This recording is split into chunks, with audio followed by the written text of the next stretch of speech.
Los tambores de Calanda han abierto la capilla ardiente de Carlos Saura, un sonido que utilizó en su película Peppermint Frappé. En la sala de proyecciones de la Academia de Cine le acompaña su familia junto a una fotografía suya, el Goya de Honor y también objetos personales.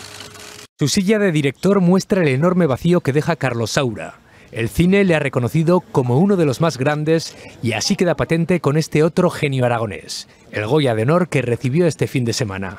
Una despedida llena de emoción donde ha sonado otra de sus pasiones.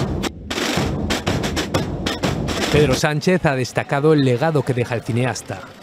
Reconocer el que no solamente renovó el cine español, lo abrió al mundo y como vimos en la gala de los Goya, pues hubo muchos cineastas, actores, actrices, directores, directoras, que cuando salían a recoger el Goya, pues reconocían su legado también en la aportación que ellos han hecho al cine español. Representantes del Gobierno de Aragón también le han mostrado su pésame a la familia, una despedida que subrayan se repetirá en su tierra. Nos ha aportado mucho a todos, sobre todo a los aragoneses.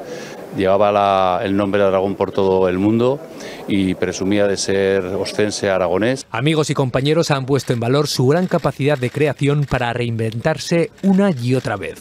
Tenemos todos mucho que agradecerle. Sus películas no van a sobrevivir a todos, a él le van a sobrevivir desde luego y a todos los que estamos también aquí. Yo me llevo muchas cosas de Carlos, casi fue para mí como un padre y bueno, me dio muy buenos consejos y creo que ha dejado un legado muy importante y que tenemos que revalorizar y darle fuerza.